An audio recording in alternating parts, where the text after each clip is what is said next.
Hi friends, welcome back. तो friends, अभी का जो न्यूज़ है वो है कि दो मूव ने रातों रात सारा खेल पलटा। देखें भैया, ऐसा क्या दो चालें चली गई हैं।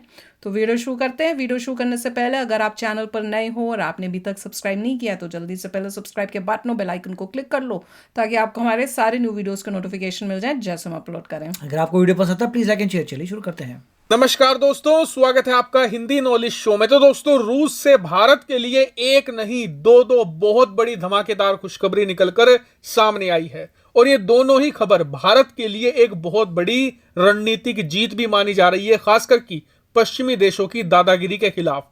दरअसल पहली खुशखबरी तो ये है कि भारत और रूस पिछले 7-8 महीनों से लगातार ये कोशिश कर रहे थे कि कैसे अमेरिकी डॉलर को बाईपास किया जा सके, क्योंकि अभी तक दुनिया में जितना भी व्यापार होता है उसमें 80 से लेकर 85% सिर्फ अमेरिकी डॉलर में ही होता है और भारत रूस का व्यापार भी अमेरिकी डॉलर के जरिए ही किया जाता था। और दोनों देशों को हमेशा ये डर लगा रहता था कि अमेरिकी डॉलर की ताकत के दम पर पश्चिमी देश कभी भी उनके व्यापार को नुकसान पहुंचा सकते हैं या बंद भी करवा सकते हैं।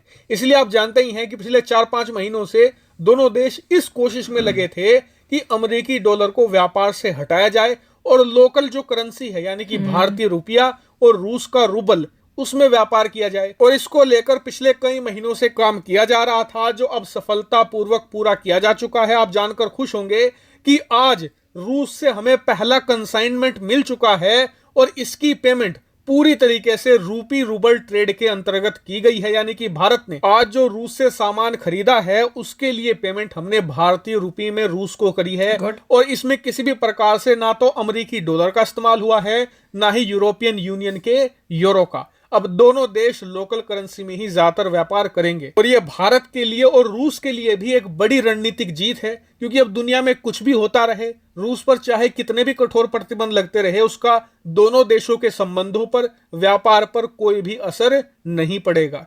अब आते हैं दूसरी सबसे बड़ी खुशखबरी पर। तो दोस्तों, ये बात तो आप सभी लोग जानते ही हैं कि हाल ही में G7 देशों ने रूसी तेल पर प्राइस कैप लगा दिया है। यानी कि कोई भी देश अगर रूस से तेल खरीदता है तो तेल के दाम $60 पर बैरल से ज्यादा नहीं होने चाहिए। $60 से कम में ही आपको रूस से तेल खरीदना है, जबकि अंतरराष्ट्रीय मार्केट में दाम इस समय 80 के आसपास चल रहे हैं। और इस प्राइस कैप का मकसद ये है कि रूस $60 से ज्यादा की कीमत में तेल ना बेच पाए, क्योंकि अगर $60 से कम में रूस तेल बेचेगा तो उसे इतने पैसे नहीं मिल पाएंगे जिससे वो अपनी अर्थव्यवस्था भी चला सके और साथ में युद्ध को भी आगे चलाए रखे। और इसीलिए इस पूरे ऑयल प्राइस कैप को पुट किया गया है, लेकिन रूस ने साफ मना कर दिया है कि वो ऑयल प्राइस कैप को नहीं मानेगा और जो भी ऑयल प्राइस कैप को देश मानेगा वो उसे तेल नहीं बेचेगा। लेकिन अब सबसे बड़ा संकट यह है कि दुनिया भर में जितने भी तेल ढोने वाले टैंकर हैं उसमें से 95% पश्चिमी देशों के हैं। ऐसे में अगर कोई देश ऑयल प्राइस कैप को नहीं मानता है, मान लीजिए भारत कहता है कि हम ऑयल प्राइस कैप को नहीं मानेंगे और रूस के दामों में तेल खरीदेंगे, तो इस स्थिति में भारत चाहकर भी तेल नहीं खरीद पाएगा, क्योंकि भारत के पास टैंकर ही नहीं है। लेकिन भारत की इस समस्या का हल अब खुद रूस ने कर दिया है। दरअसल पिछले कुछ महीनों के अंदर ही रूस ने बड़े बड़े विशालकाय तेल ढोने वाले टैंकरों का निर्माण किया है और आज ही खबर आई है कि रूस ने भारत को वो तेल के टैंकर ऑफर कर दिए हैं। रूस चाहता है कि भारत उसके ये तेल के टैंकर उधार में ले ले और इनके जरिए ही तेल को ढोए। और इससे फायदा यह होगा कि भारत को पश्चिमी देशों के सामने ना गिड़गिड़ाना पड़ेगा, ना ही वहां पर झुकना पड़ेगा। भारत के पास खुद के तेल के टैंकर होंगे, भारत जिससे चाहे उससे तेल खरीद सकेगा, चाहे वो रूस हो, ईरान हो, वेनेजुएला हो, इराक हो, जिससे हमारी मर्जी होगी हम उससे तेल खरीदेंगे। पश्चिमी देशों के सामने हमें गिड़गिड़ाना नहीं पड़ेगा और तेल ट्रांसपोर्टेशन के मामले में भारत आत्मनिर्भर हो जाएगा। और बताया जा रहा है कि रूस के इस जबरदस्त ऑफर को भारत एक्सेप्ट करने को तैयार है।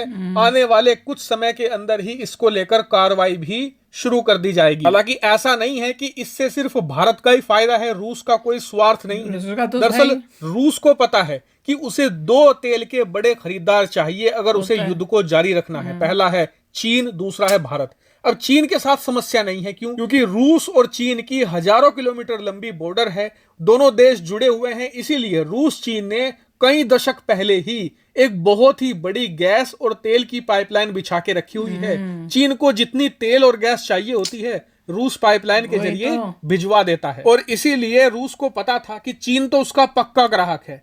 समस्या है भारत की कि भारत को तेल कैसे भिजवाएंगे। इसीलिए अब से 4-5 महीने पहले ही रूस ने भारी मात्रा में तेल के टैंकर बनाने शुरू कर दिए थे, ताकि ऑयल प्राइस कैप लगने के बावजूद भारत उससे तेल लगातार खरीदता रहे और उसकी कमाई होती रहे।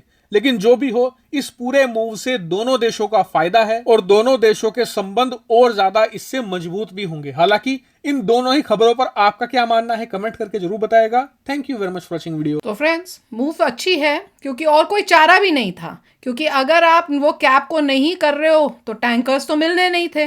तो एक ही था भैया सोल्यूशन की जो रशिया है वो करे। इसका मतलब ये नहीं है कि हम ज्यादा पैसा देने वाले हैं।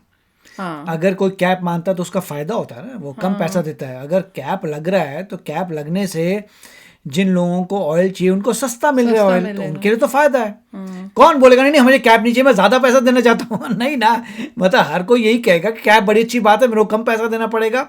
सिर्फ ये है कि रशिया कह रहा है कि मैं उतने में दूंगा नहीं। पॉइंट ये आ रहा है कि कैप तो अच्छी, सबके लिए अच्छी बात है, सस्ते में ऑयल मिलता है, मगर रशिया कह रहा है उतने में बेचेगा नहीं। तो ठीक है, नहीं बेचेगा, दैट्स फाइन। तो पंगा पड़ गया टैंकर का कि माल कैसे आएगा। उसके लिए टैंकर जो है रशिया खुद ही बोल रहा है कि मैं अपने टैंकर भेजूंगा तो मैं माल दे दूंगा। नहीं, उन्होंने कहा है कि भैया रशिया ने कहा है कि किराए पे मेरे से जो है टैंकर्स कोई अपना खर्चा नहीं, उन्होंने यही है कि भाई मतलब इंडिया को पे करना पड़ेगा। और टैंकर्स का ये नहीं है कि वो फ्री बोल रहे हो कि चलो मैं हम अपने टैंकर्स में तुमको भेज देंगे, उसका टैंकर का भी पैसा इंडिया ही देगा। कि उनका मतलब है कि आपको चाहिए ऑयल तो आप हमसे रेंट ले लो और अपना माल ले आओ, जो भी तरीका है और जो भी मतलब डील हुई है रूबल और रुपीस में, दैट इज गुड। बट यही है कि इंडिया को भी देखना पड़ेगा कि हम ज़्यादा तो नहीं दे सकते। अगर कैप जो है 60 पे लगा हुआ है तो हम 60 से ज़्यादा क्यों दे रूबल में, तो ये मुझे पता नहीं है कि रेट किस रेट पे हम ले। मेरे ख्याल से उसी के आसपास ही होगा रेट। मेरे ख्याल से पहले एस्टिमेट था कि 60 नहीं है, 62 63 है, विच इज ओके। चलो 60 मतलब एज गुड एज कैप ही हो गया, और साथ में रूबल में ट्रेड हो जाए तो दैट इज अ गुड नहीं। और साथ में इंडिया बड़े आराम से बोल सकता है कि देखो भैया रशिया तो मना कर रहा है कि मैं ये 60 में दूंगा नहीं, हमारी कंट्री को चाहिए।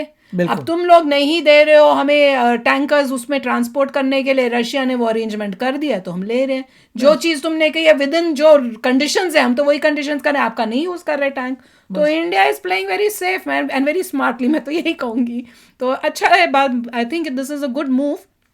पर जहां तक मुझे पता है अब इन्होंने नए टैंकर्स बनाए रशिया ने, कि जो कई सुना था कि जो उनके पास टैंक पड़े हुए थी पुराने, उनको उन्होंने एज अ टैंकर कन्वर्ट किया था, पर वो भी कम थे। कह रहे थे जरूरत औरों की है पर जितने हैं वो भी कम है, तो इनको जल्दी जल्दी और बनाने पड़े। इंडिया को अपने टैंकर बना लीजिए और इंडिया को मोस्टली तो रिसर्च करनी चाहिए कि ऑयल का टंटा ही खत्म हो। वो तो है, वैसे जो ऑयल का टंटा खत्म होए, और ये जो कई कंट्रीज हैं जो बड़ी अमीर हो गई हैं तेल की वजह से, उनको फिर पता चले। यहाँ पे कई बड़ी ऑटोमोबाइल कंपनीज है जिन्होंने बोल दिया कि 2025 के बाद वो लोग पेट्रोल वाली कार्स ही बेचेंगे नहीं। कहाँ? यहाँ यूएसए में? यूएस में जनरल मोटर ने बोल दिया है 2025 के बाद सब इलेक्ट्रिक कर रहे हैं, वो उनको चाहिए ही नहीं ऑयल का पंगा। अच्छा, तो अभी क्या चल रहा है? 2023 होने वाला है 2 साल के अंदर। बस पता नहीं, अभी तक गाड़ियां तो इतनी आई नहीं है, समझ नहीं आ रहा उनका प्लान ऐसा हो सकता है बाद में लोग डिले कर देते हैं चाहे एक और साल, मगर उन्होंने गोल ऐसा बनाया है कि हम वैसे कई यूरोपियन